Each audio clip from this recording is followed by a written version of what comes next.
Hello, along with Minglava, along with Dinaga Nibroma, Yeshuna Manai, no consapare, your same of passion to be county paper say. Neyama, the Noro Drap Yard came, Kakanzo, Nia Copi Simpira Pidet, the natural Drap Yard Kinga, Timare County Minglari, good Jensi Tara Pipare, to County Minglari, Yoseno Poma, Tayao Basi, Inemalejma, no but on hang in a wing at Mare, which my video, Lopita Nelly, တော်တယ်ပေါ့နော်ဒီမှာခက်ခဲလေးတွေရှိတဲ့အတွက်ကြောင့်ဖြစ်တဲ့ဒီနေ့မှာတော့ပြန်ပြီးတော့မှလုံနိုင်တဲ့အားလုံးနဲ့ပြန်ပြီးတော့မှတွေ့ဆုံရတဲ့ခွင့်မိတာတော့ဖရာတော်ခွင့်ကိုပြန်လဲပြီးတော့မှဖရာတကပြင်ဆင်ပေးတဲ့အတွက်ဖရာရဲ့နာမတော်ဘုန်းကြီးပါစေဒီနေ့မှာဒီနှုတ်ကပတ်တော်ကိုကြည်ရှုကြတဲ့သူတွေရောက်ဆင်းရဲတတာတဲ့သီးသီးမှာလဲဖရာခင်ထံကနေလာတဲ့ကြီးမားသောကောင်းချီးမင်္ဂလာတွေတက်ရောက်ပါစေလို့ဒီညကနေကောင်းချီးပေးပါတယ်ရောက်ဆင်းမှုဖရာရှင်ကောင်းချီးပေးပါစေဒီနေ့မှာကျွန်မယူဆောင်လာတဲ့နှုတ်ကပတ်တော်ကဖရာဂတိတော်၌သီးခံခြင်းဆိုတဲ့နှုတ်ပတ်တော်ကောင်းစဉ်နဲ့ကျွန်မနိုင်ငယ်ဝင်ငါချင်ပါတယ်လို့ဒီနေ့မှာဟေပြခန်းကြီး6အငယ်7မှာသင်တို့ရှိသမျှသည်တည်ရခြင်းနှင့်ကင်းလို့၍ယုံကြည်ခြင်းနှင့်သီးခံခြင်းအပြင်ဂရိတော်တို့ကိုအမွေခံရသောသူတို့နီးတို့ကျင့်နိုင်ခြင်းကြောင့်ထို့သောလုံလောက်ရိယကိုထုတ်၍အဆုံးတိုင်အောင်ယုံမှားခြင်းနှင့်ကင်းသောမျှော်လင့်ခြင်းနှင့်ပြည့်စုံစေခြင်းက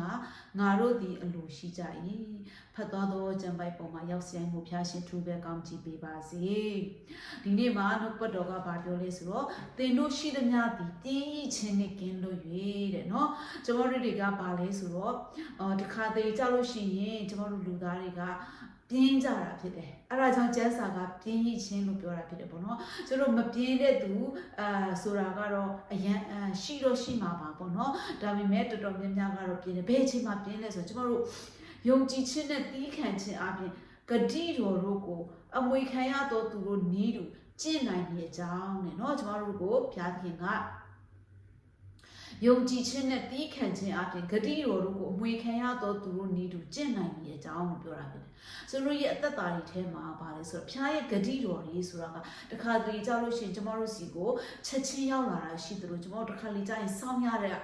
ချိန်ကာလတွေလည်းရှိတာဖြစ်တယ်တချို့တွေတော်တော်မြန်ကောင်းမြန်မယ်တချို့တွေတော်တော်ကြာကောင်းကြာမယ်ပေါ့နော်ဒါပေမဲ့ဘုရားသခင်ကတော့ဂတိပေးတယ်ဆိုရင်တော့အမြဲတမ်းဂတိတည်တဲ့ဘုရားသခင်ဖြစ်ပါတယ်လို့အဲ့ဒီဂတိတော်ကိုပြည့်စုံဖို့ရန်အတွက်သူကနေပြီးတော့မှတောင်းယူမှာဖြစ်တယ်ဟာလေလုယာအဲ့ဆိုဒီကျမ်းစာထဲမှာကြီးတဲ့ခါမှာပါလဲဆိုတော့အာဗြဟံအကြောင်းကိုပေါ့နော်ဒီကျမ်းစာပြောချင်တာကအာဗြဟံအကြောင်းကိုပြောချင်တာဖြစ်တယ်ဘာလို့ဆိုတော့အာဗြဟံဟာဆိုလို့ရှိရင်ဒီမှာယုံကြည်ခြင်းနဲ့သီးခံခြင်းအပြင်ဂတိတော်တို့ကိုအမွေခံရသောသူတို့နီးတူဆိုတော့မှပြောတဲ့အခါမှာအာဗြဟံလည်းဘုရားသခင်ကသူ့ကိုဂတိပေးထားတယ်သမုတ်တရားတဲလုံးကဲ့သို့သူ့ရဲ့မျိုးတွေကိုပွားများစေမယ်ကောင်းကြီးခံစားရတဲ့သူဖြစ်မယ်သားကိုမွေးမယ်ဆိုလို့မှသူ့ကိုပြောတာဖြစ်တယ်ဒါပေမဲ့သူအဲ့ဒီဂတိတော်တွေကတော်တော်နဲ့ဖြစ်မလာဘူးပေါ့နော်အချိန်လေးတော်တော်စောင့်ရတယ်အဲ့လိုစောင့်ရတဲ့အတွက်ကြောင့်ပေါ့နော်သူ့မှာလည်းမစောင့်နိုင်တဲ့မာရွေးတဲ့အချိန်ကြီးလည်းရှိတာဖြစ်တယ်ဒါပေမဲ့နောက်ဆုံးမှာတော့အဆုံးသတ်မှာဘုရားသခင်ရဲ့ဂတိတော်ကိုသူကနေပြီးတော့မှစောင့်နိုင်ပြီးတော့မှဘုရားသခင်ပေးတဲ့ဂတိတော်ကို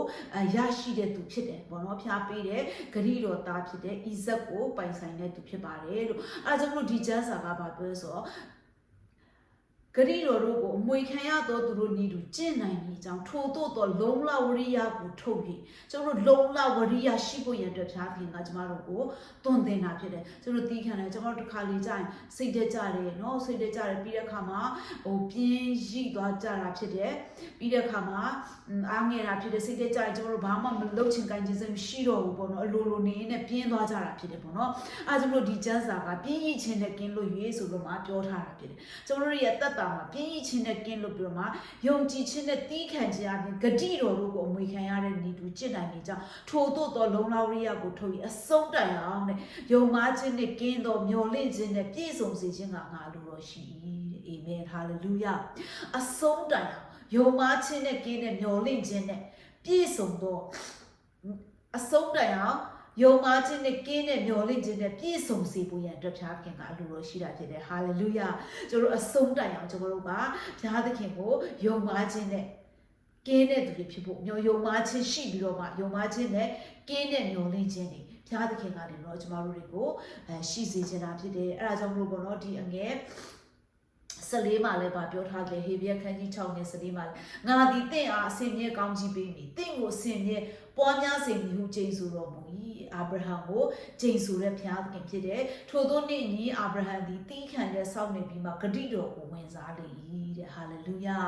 အဲကြောင့်လို့ဒီကနေ့ကျမတို့တွေကလည်းအာဗြဟံကနေဆင်းသက်လာတဲ့ဘုရားရဲ့သားသမီးတွေဖြစ်တဲ့အတွက်ကြောင့်အာဗြဟံကိုဂတိပေးတဲ့ဘုရားသခင်ကျမတို့ရဲ့အဲ့ဒီဂတိတော်ဟာလေကျမတို့ရဲ့အတွက်ပဲဖြစ်ပါတယ်လို့အဲ့ဒါကြောင့်ဘုရားသခင်ကတင့်ကိုအစဉ်မြဲကောင်းကြီးပေးမယ်တင့်ကိုအစဉ်မြဲပွားများစေမယ်တဲ့ဟာလေလုယာအဲကြောင့်ဘုရားသခင်ကကျမတို့ကိုပွားများစေမယ့်ဘုရားသခင်ဖြစ်တယ်တိုးပွားစေမယ့်ဘုရားသခင်ဖြစ်တယ်ကောင်းချီးပေးမယ့်ဘုရားသခင်ဖြစ်တယ်ဟာလေလုယာအဲကြောင့်မလို့ကျွန်တော်တို့အသက်တာတွေထဲမှာကျွန်တော်တစ်ခါလေကြားလို့ရှိရင်ကျွန်တော်တီးခံရတဲ့အချိန်ကြီးရှိမှာပါဒါပေမဲ့ဘုရားသခင်ကတင့်ကိုဂတိပေးပြီးသားဖြစ်ပါတယ်လို့သင်ဟာ not loser သင်ဟာ always winner သင်ဟာအမြဲတမ်းအောင်မြင်တဲ့သူဖြစ်ပါတယ်သင်ဟာအမြဲတမ်းအောင်နိုင်တဲ့သူဖြစ်ပါတယ်ရှုံးနေတဲ့သူမဟုတ်ပါဘူးအဲဒါကြောင့်အေဗြဟံကလည်းဘုရားသခင်ကကောင်းချီးပေးတယ်လူအနေနဲ့မဖြစ်နိုင်တော့တဲ့အခြေအနေမှာသူ့အသက်တာနဲ့မျောလင့်နေငယ်ရွယ်တဲ့အချိန်ကြီးမှာဒါပေမဲ့သူ့အသက်တွေကလည်းကြီးလာပြီသူ့ရဲ့ဇနီးတဲ့ဆာရာဟာဆိုတဲ့မျိုးသမီးတွေမှာရှိနိုင်တဲ့ပေါ့နော်ဥရုချိန်ပေါ့နော်ဓမ္မတာလာတဲ့ချိန်ကြီးလည်းကုံဆုံးသွားပြီပေါ့နော်ဒါပေမဲ့လူအနေနဲ့ဆိုရင်လုံးဝမဖြစ်နိုင်တော့ဘူးဒါပေမဲ့အဲ့ဒီအချိန်မှာဘုရားခင်ကသူ့ရဲ့နမိတ်လက္ခဏာကိုပြတာဖြစ်တယ်ဟာလေလုယာဒီကနေ့သင်နဲ့ကျွန်တော်ဘယ်အရာတွေမှာကျွန်တော်တို့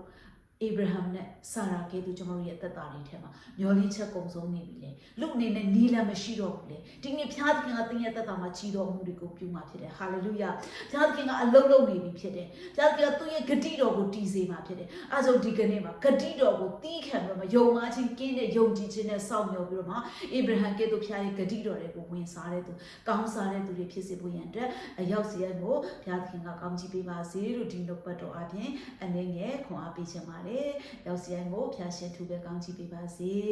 ကျေးဇူးတင်ပါတယ်နောက်ဗီဒီယိုဒီမှာပြန်ဆုံကြရအောင်လို့ကျွန်တော်ရဲ့ဗီဒီယိုလေးကိုလည်း like and share လေးလုပ်ပေးကြပါကျေးဇူးတင်ပါတယ် God bless you bye bye